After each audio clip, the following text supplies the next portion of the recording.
Avant, j'aimais pas le développement personnel. Je détestais le développement personnel. Je trouvais que les personnes qui faisaient du dev perso étaient des personnes arrogantes, étaient des personnes complètement perchées et qui n'avaient aucune notion de la réalité. Mais autant te dire qu'aujourd'hui, tout ça, ça a bien changé. Parce que je fais partie de cette team qui, s'est ouverte au dev perso, qui s'est ouverte à tous ces événements, à ces retraites de yoga, à ces techniques de développement personnel qui te permettent d'expanser, comme ils disent. Mais aujourd'hui, justement, je vais te parler de pourquoi je n'aimais pas le développement personnel et qu'est-ce qui a fait qu'aujourd'hui, si j'avais un conseil à donner à quelqu'un, c'est de s'intéresser au développement personnel. Je vais te donner ma vision des choses, ma vision de ce que c'est que le développement personnel. Et puis, de simplement, ce que je te propose pendant ce podcast, c'est de juste garder l'esprit ouvert, d'écouter, de prendre ce qu'il y a à prendre, ce qui résonne avec toi, et puis de laisser tout le reste. Et sache que si tu n'es pas d'accord, je suis d'accord qu'on ne soit pas d'accord. Mais surtout, ce serait hyper intéressant que tu me partages ton avis, tes craintes peut-être. Peut-être tes appréhensions, les a priori que tu peux avoir sur le dev perso toi aussi. Je serais très curieuse d'avoir ton retour. Donc pourquoi je n'aimais pas le développement personnel ? Parce que j'avais rencontré des personnes qui étaient à fond dans le dev perso et que je trouvais arrogantes. Et avec le recul, je trouve toujours que ces personnes sont arrogantes. Mais ce n'est pas le développement personnel qui les a rendus arrogants. Ces personnes-là, elles étaient déjà arrogantes avant, c'est juste que je ne m'en rendais pas forcément compte. Donc, je n'aimais pas ça pour cette raison. Ensuite, c'est parce que les personnes, justement, les mentors des personnes que je trouvais arrogantes, les personnes que je connaissais à ce moment-là qui parlaient de dev perso, ça ne résonnait pas du tout avec moi, ça ne résonnait pas avec mes valeurs. Et en fait, j'avais l'impression que ça éloignait les personnes de leur spiritualité.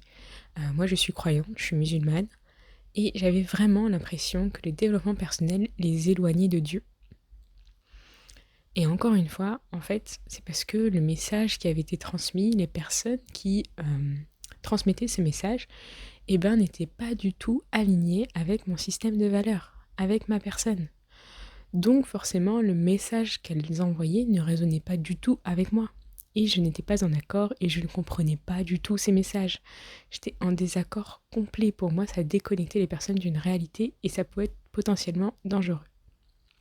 Mais en fait, ce qui est intéressant de voir avec ça, et c'est pour ça que je fais ce podcast, c'est que ça, c'est dans tous les domaines de vie. Et c'est pour ça que c'est important que vous ayez conscience des valeurs que vous avez, des valeurs que vous souhaitez respecter, de qui vous êtes et de votre idéal. Pourquoi ? Parce que vous connaître est la meilleure manière de rester sur un chemin qui vous correspond et de ne pas vous faire embourber dans je ne sais quelle aventure. Donc c'est pour ça qu'il est hyper important de définir son système de valeurs, de bien apprendre à se connaître.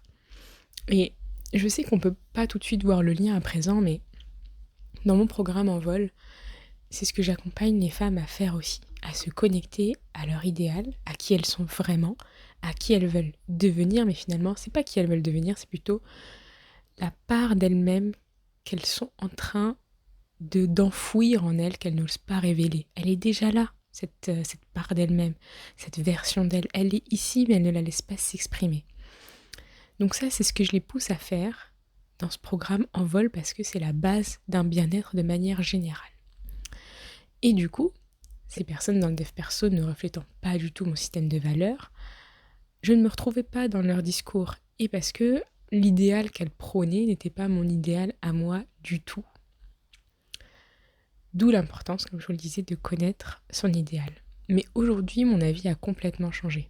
J'ai découvert le développement personnel à travers différentes personnes, croyantes ou non, mais toujours spirituelles.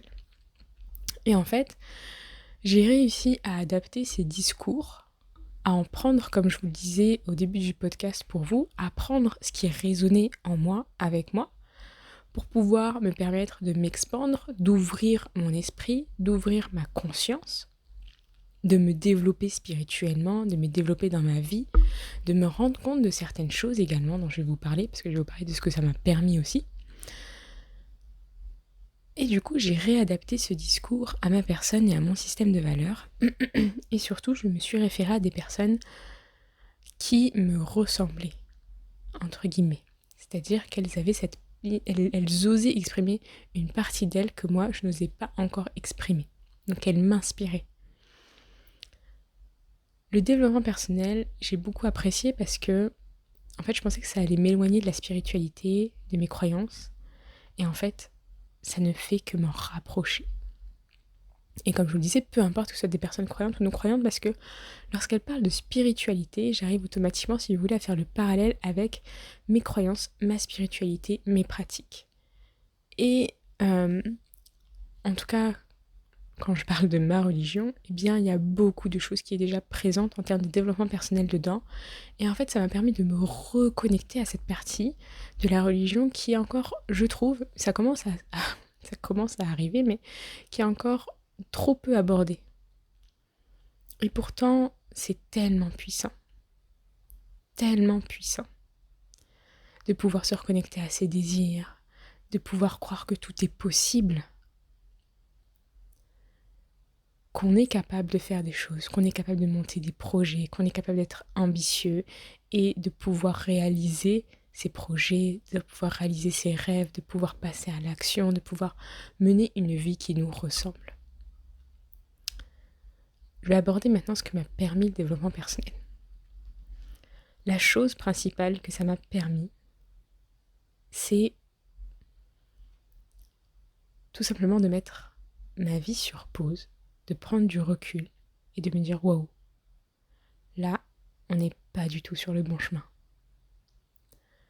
Je me rendais compte en fait physiquement que je n'étais pas sur le bon chemin parce que je me sentais mal. J'avais sans arrêt une espèce de boule d'angoisse dans le ventre que je n'arrivais pas à expliquer. J'avais l'impression qu'il y avait quelque chose qui n'allait pas, mais je n'arrivais pas à mettre le doigt dessus.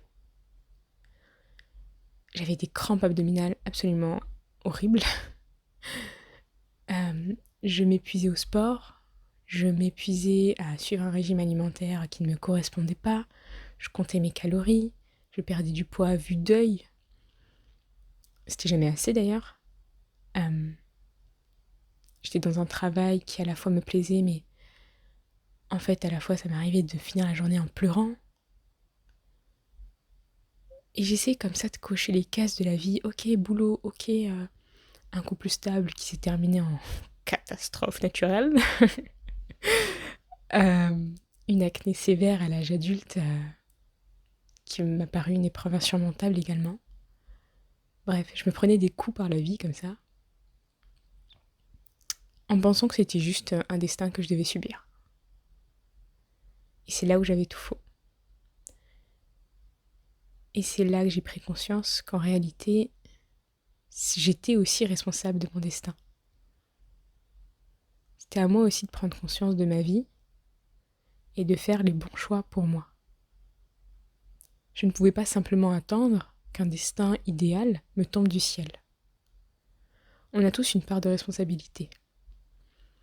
On sait tous que sur cette terre, on a un corps, on a une âme. Qu'est-ce qu'on en fait ? On est responsable des choix qu'on fait. Qu'ils soient alimentaires, qu'ils soient professionnels, qu'ils soient personnels. On en a la pleine responsabilité. On nous a donné quelques lignes à suivre, quelques règles. On sait à peu près ce qui est bon, ce qui est mauvais pour nous. Maintenant, comment on décide de se nourrir dans cette vie ? Que ce soit au niveau alimentaire, quel type d'alimentation on décide d'adopter ?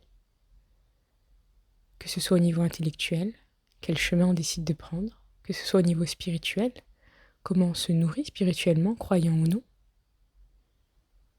Que ce soit au niveau personnel, quelles sont les personnes qui vous entourent ? Quelles sont les personnes que vous avez choisies pour intégrer vos vies ?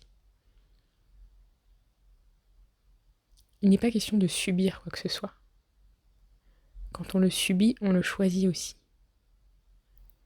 D'autant plus quand on ne fait rien pour le changer. Alors je sais que c'est une jeune femme sans enfant qui vous parle. Je ne dis pas du tout que vous devez tout quitter du jour au lendemain, ni que vous devez vous séparer ou je ne sais quoi. La question, elle n'est pas là du tout. Par contre, c'est de voir et de choisir ce que vous avez envie de faire. Qu'est-ce que vous avez envie de privilégier? Quelle vie vous avez envie de mener? Je suis tellement triste de voir parfois des personnes être en mode automatique dans leur vie et je sais à quel point c'est dur parce que je me rendais même pas compte que j'étais en mode automatique. Et encore aujourd'hui, c'est un travail que je fais sans arrêt et ça peut être un exercice que vous pouvez faire. Ça peut vous aider justement à sortir de ce mode automatique. C'est de vous poser et en fait la vie elle file à une vitesse. Encore une fois c'est une personne qualifiée de jeune qui vous dit ça, mais quand même je suis heureuse d'en prendre conscience aujourd'hui. La vie elle file rapidement. Du coup ce que j'aime bien faire maintenant, c'est de me poser dans l'année. Ça peut être en début d'année mais en vrai on s'en fout. C'est de me poser à un moment donné où j'ai le temps, où je prends le temps s'il vous plaît. Donc je prends le temps et en fait juste je me pose avec moi-même et je me dis qu'est-ce que j'ai envie de réaliser cette année, quoi. Qu'est-ce qu'on a envie de faire? Où est-ce qu'on a envie de partir? Et il y a peu de temps, j'ai écouté un podcast et pareil, il y avait une question comme ça, c'était ok, si je meurs demain, est-ce que je serais contente de ce que j'ai accompli pour moi? Est-ce que, surtout moi la question qui m'est venue après, c'est est-ce que j'ai assez osé pour mettre en action, réaliser mes rêves, réaliser ce que j'avais envie de réaliser, me connecter aux personnes que j'aime? Est-ce que j'ai profité de chaque instant? Est-ce que je me suis donné à fond? En soi, on se prend la tête pour certaines choses des fois dans la vie, mais la vie, elle est juste faite pour vivre en fait. Elle n'est pas faite pour se prendre la tête, pour se rendre malade, pour des choses banales. Elle est courte, elle est éphémère. Et du coup, je pense que à la fois j'ai un détachement à cette vie dans le sens où je sais qu'elle est éphémère et du coup j'ai un certain détachement par rapport à ça. Et à la fois je sais qu'elle est éphémère et qu'elle est courte. Donc autant mettre en place des choses qui nous font kiffer, quoi. Certaines personnes voient la vie comme un peu juste une torture. Mais elle peut aussi être agréable. Évidemment qu'elle a son lot de tortures et d'événements indésirables. Mais elle a aussi son lot d'amour. Et on peut arriver à naviguer avec tout ça. Et que même ces moments difficiles qui, il faut l'accepter, hein, sont difficiles à vivre à certains moments. On a besoin de pleurer, on a besoin d'être en colère, on a besoin d'exprimer ses émotions et c'est normal. Et à la fois, on nous a aussi doté d'une grande capacité de résilience. Et elle n'est pas là pour rien. Parce qu'on en tire des leçons, on en grandit. Et ça nous permet de nous expandre, d'aider d'autres personnes parfois. Donc c'est tout ça que ça m'a permis de développement personnel. C'est toutes ces prises de conscience, ça m'a vraiment permis de grandir. Et je vois vraiment qu'il y a un avant-après, que ce soit au niveau de mon état d'esprit, au niveau de ma santé, et puis surtout, c'est pas tellement le développement personnel parce que vous pouvez écouter plein de conseils, vous pouvez écouter plein de vidéos. Et je sais que certains d'entre vous écoutent tous mes podcasts, toutes mes vidéos, etc. Mais si aujourd'hui vous n'atteignez pas les résultats escomptés, alors on ne peut pas tout atteindre tout de suite. Dans sa vie, on ne peut pas atteindre tous ces résultats. Moi, la première, il y a des résultats que je n'ai pas encore atteints. Il y a une part de destin aussi. Il y a aussi une part de mauvaises actions. Il y a beaucoup, une part de mindset, etc. Il y a beaucoup de choses qui se jouent. Hein. Donc je ne dis pas que tout va arriver du jour au lendemain, mais il y a un moment donné sur certaines choses. Je sais que beaucoup de femmes m'écoutent.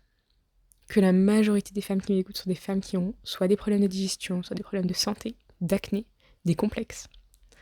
Je vous vois, on commence à se connaître. Si ça fait plusieurs années que vous restez bloqué au même stade, d'accord? Là, c'est qu'il y a un problème. Et il peut être de différents ordres. Ça peut être un manque de passage à l'action, ça peut être un blocage mindset qui fait que vous restez bloqué au même stade. Ça peut aussi être que tout simplement votre problématique elle est encore trop confortable pour vous et que vous n'êtes pas prête à mettre les actions nécessaires en place. J'en vois en consultation des personnes qui ont envie de changer mais qui mettent pas en place les actions. Il y a un moment donné, il n'y a rien de magique les gars, hein. Enfin les filles. Pas d'action, pas de résultat. Il n'y a pas à chipoter. Vous voulez des résultats? Vous voulez aller mieux? Vous voulez vous sentir mieux? Posez les bonnes actions. Investissez en vous. Investissez dans votre bien-être. Devenez votre priorité. Peut-être que vous n'osez pas poser les bonnes actions aujourd'hui. Il est peut-être temps de se remettre en question. Étape par étape. Petit pas par petit pas. Mais on maintient les changements. On maintient les bonnes actions.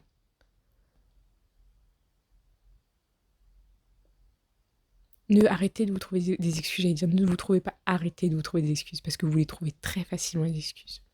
On change d'état d'esprit, et on passe à un état d'esprit qui trouve des solutions. Évidemment que votre mental, il va vous trouver des excuses, etc. Ouais, mais je peux pas, machin, un truc. Non, non négociable. Aujourd'hui, j'avais dit que je ferais ça, c'est non négociable.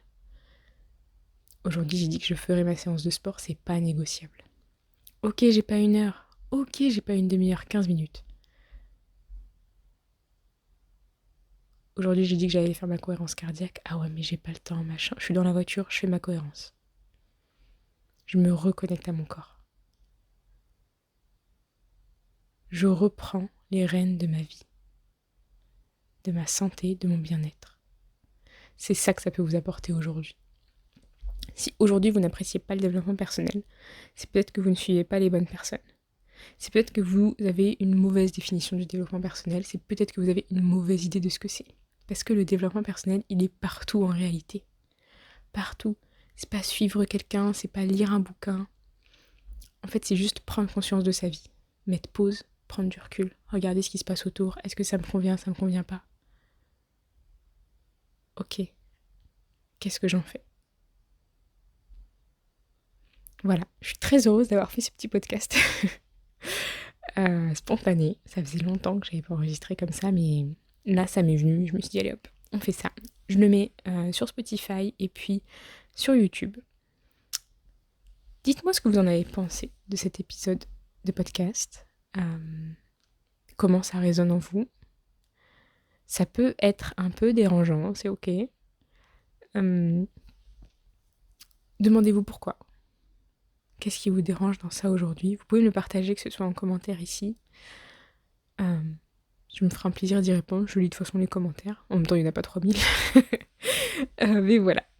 J'aime bien avoir vos retours sur les podcasts. Ça me fait toujours plaisir de voir qu'il y en a certains qui les écoutent. Et puis voilà, je vous souhaite, je sais pas à quelle heure vous écoutez ce podcast ou cette vidéo. Mais dans tous les cas, je vous souhaite un merveilleux moment après ce podcast. Et on se dit à très bientôt. Sachant que s'il y a des sujets que vous souhaitez que j'aborde, que ce soit en podcast, en vidéo, bon, je pense que ce mois-ci, ce sera plutôt podcast parce qu'il y a pas mal de choses à préparer. En coulisses d'ailleurs, je vous tiens au jus très rapidement. Mais s'il y a des sujets que vous avez envie que j'aborde, bah dites-le moi pareil en commentaire ou en message privé sur Instagram. Et puis je me ferai un grand plaisir de vous créer du contenu autour de vos problématiques et de vos envies. On se dit à très vite. Ciao ciao.